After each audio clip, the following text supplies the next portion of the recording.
Saludamos al secretario de Hacienda, a Luis Videgaray. Luis, gusto en saludarte, buenos días. Hola, Ciro, me da mucho gusto saludarte.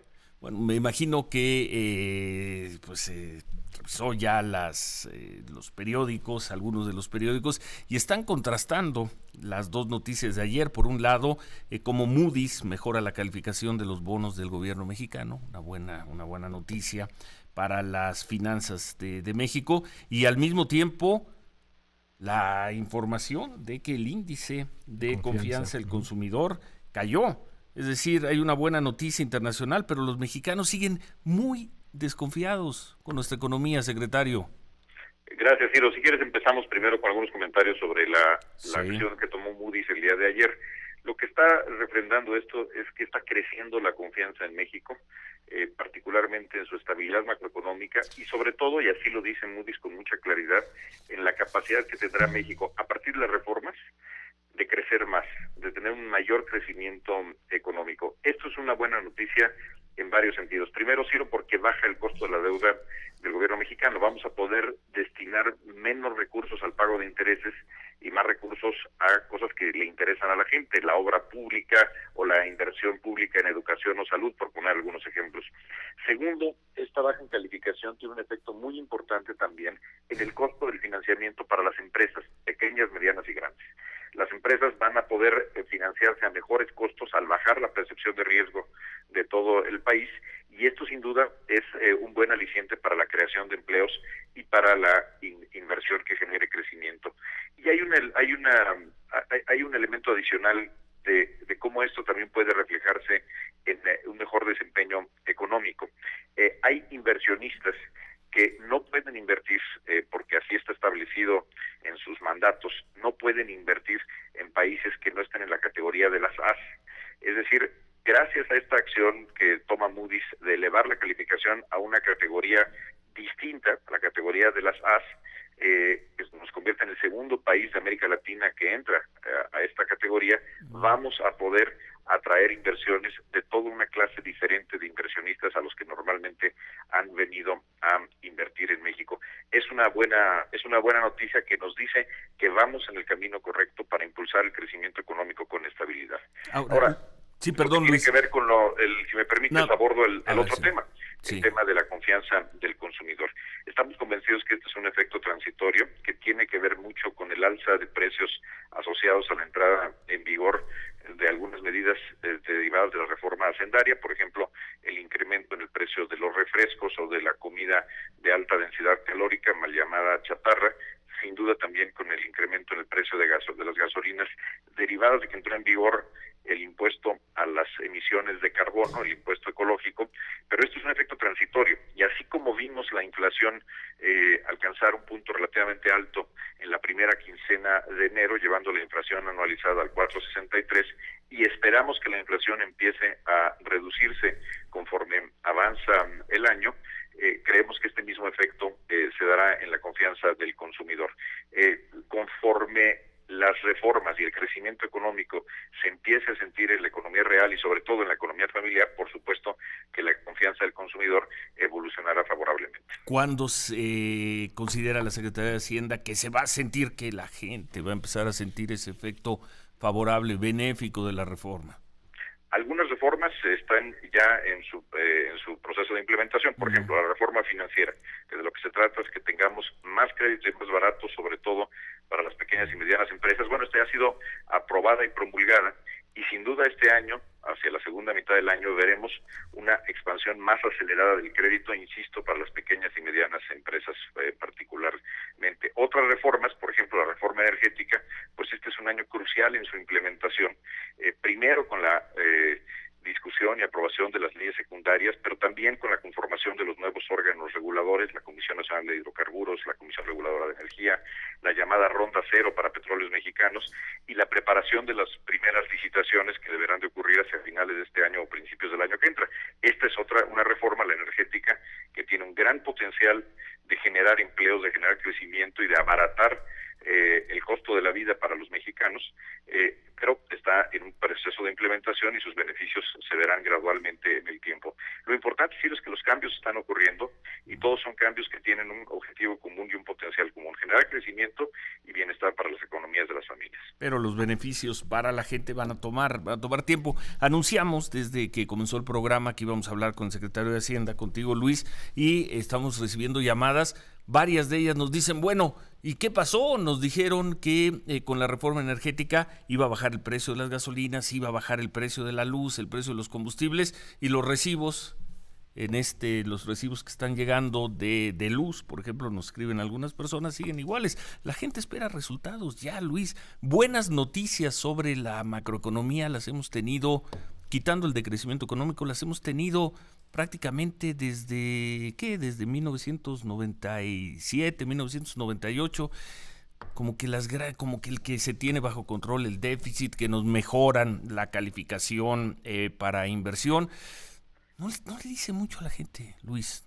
Tú lo sabes muy bien, porque además de secretario de Hacienda eres político, has sido legislador, has sido funcionario público. La gente tiene todo el derecho a ser impaciente y el gobierno tiene que generar condiciones para dar resultados, pero dar resultados, Ciro, que sean sostenibles a lo largo del tiempo. El presidente Enrique Peña Nieto lo dijo con toda claridad desde que era candidato. Uno de sus compromisos fue reducir el costo del recibo de la luz a través de una reforma energética. Uh-huh. Y si bien es cierto que la reforma energética a nivel constitucional ya ha sido aprobada, todavía no tenemos las leyes secundarias que permitan que la reforma empiece a generar frutos. Eso lo sabemos nosotros, Luis. Las campañas de publicidad dicen tendremos menos, y para la gente la reforma ya se aprobó.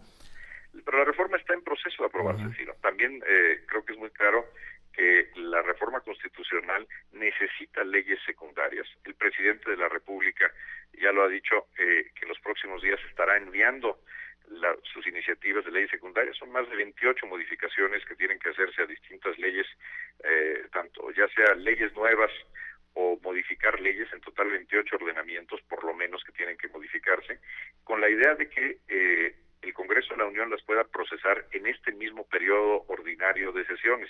Tenemos que trabajar con velocidad, tenemos que trabajar rápido, porque la gente está esperando los beneficios, pero lo que no podemos hacer es engañar y decir que cuando la reforma todavía no ha sido aprobada en sus leyes secundarias, vamos a tener un beneficio instantáneo.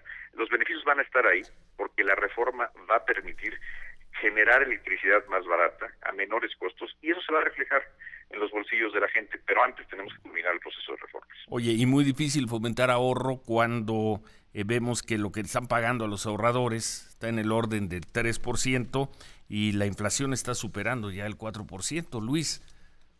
Pero la inflación... o sea, ¿para qué ahorra la gente? A decir, lo que queremos es estar en un entorno de bajas tasas de interés, uh-huh. No solamente para los ahorradores, sino también que baje el costo del crédito para las familias y para las empresas.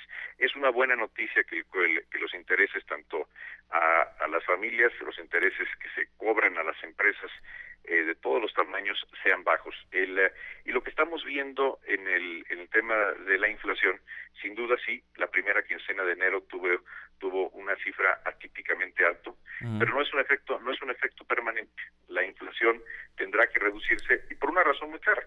La entrada en vigor de los nuevos impuestos, particularmente a los refrescos, a la comida chatarra y a las gasolinas, pues ocurre una sola vez, ocurre solamente al principio de enero, no se va a repetir, y esto por lo tanto nos da la confianza de que la inflación estará en el resto del año por debajo del 4%.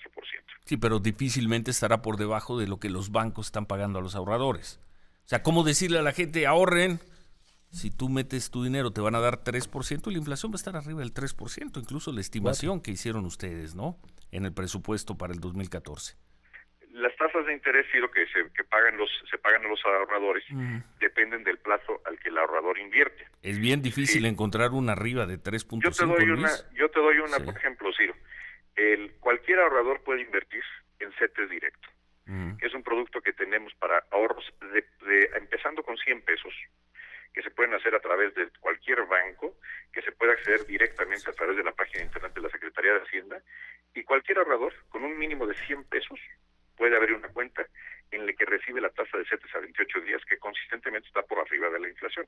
Entonces sí existen los instrumentos y mucho depende de la capacidad, de los objetivos que tengan los ahorradores.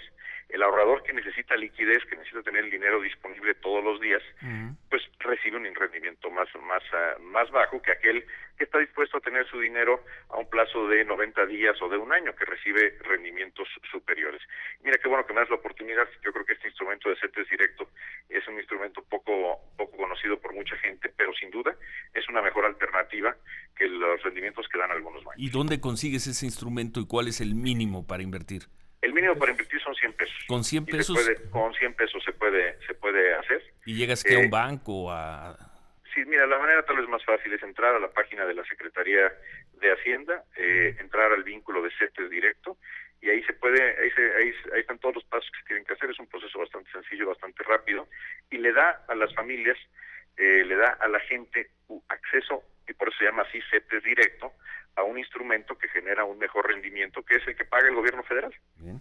Bueno, pues me quedo con lo de hay que trabajar con una velocidad extraordinaria el tema de las reformas, porque además ya ves la capitalización política que empiezan a hacer algunos, quienes fueron tus adversarios o sus adversarios en el 2012, Andrés Manuel López Obrador, ya fue a la PGR a hablar de traición del presidente Peña Nieto, traicionando a la patria por la reforma energética, y mientras no se sientan los beneficios, Luis, la gente no sienta los beneficios, ese discurso va a aprender. Ciro, México es una democracia y cada quien puede expresar sus opiniones y las respetamos todas, pero lo que es un hecho es que el gobierno de la República está trabajando con seriedad para hacer cambios que transformen la capacidad de crecimiento de México, cambios duraderos, y eso es lo que estamos haciendo y no vamos a variar en este empeño y en este rumbo. Bueno, pues lo veremos, estaremos viendo los números y ojalá también cuando se habla de detonar empleos, no sea, Luis, como hemos visto en los últimos años, que detonan empleos de 3,000 pesos, 3,500 pesos, 4,000 pesos de salario mensual, ¿no? Ojalá estemos hablando ya de otro momento de la economía mexicana. Pues mira, Ciro, lo que nos va a dar empleos mejor pagados y en todo el país es si logramos elevar la productividad. Y la productividad se eleva a través de cambios estructurales en la economía que permitan a la gente ganar más por su trabajo, y eso es lo que estamos haciendo. Pues lo veremos. Oye, finalmente, Luis, ¿en qué queda vamos a llamarlo pacto, acuerdo fiscal con los empresarios? Esto es algo, Ciro, que vamos a dar a conocer con todos sus detalles en este mismo mes de febrero, y de lo que se trata es de generar certidumbre. Si algo puede generar un clima propicio para invertir, para generar empleos, es que exista claridad de cuáles son las reglas, particularmente en materia fiscal. De lo que se trata es, ya hicimos el año pasado una reforma importante en materia de impuestos. Ahora hay que dar tranquilidad, certidumbre de que no habrá nuevos impuestos, de que no se elevarán tasas, de que no se cambiarán las reglas de cómo pagar los impuestos en un periodo razonable de tiempo de por lo menos 3 años. Esta es la esencia de este acuerdo de certidumbre tributaria, cuyos detalles vamos a dar a conocer, insisto, en este mismo mes de febrero. En febrero. Luis, buenos días, saluda Manuel Peregrino. En el caso concreto de Michoacán, sobre los muchísimos recursos que se van a liberar, decía el presidente Peña, todos los secretarios tienen que venir, designar un responsable. ¿Tú cuándo harás lo propio? Porque finalmente, si no hay toda esa cantidad de recursos impresionante, pues no podrán caminar muchos de los proyectos. ¿Qué previsión tienes para el caso Michoacán en materia de dinero? Las instrucciones del presidente Enrique Peña Nieto sobre Michoacán para la Secretaría de Hacienda son muy precisas. Primero, por supuesto, liberar los recursos para que las distintas dependencias los puedan ejercer. Segundo, le toca a la Secretaría de Hacienda armar un comité ciudadano con la ciudadanía michoacana para verificar la correcta aplicación de los recursos. También hay instrucciones específicas que le tocan a Hacienda o al sector hacendario, como es, por ejemplo, el crédito de la banca de desarrollo. La instrucción es que lleguemos a detonar inversiones por hasta 12,000 millones de pesos a través de créditos de garantías de la banca de desarrollo, y estas son cosas específicas que tenemos que hacer, y vamos a estarle, al igual que el resto del gabinete federal, dedicando tiempo y esfuerzo muy importante al estado de Michoacán.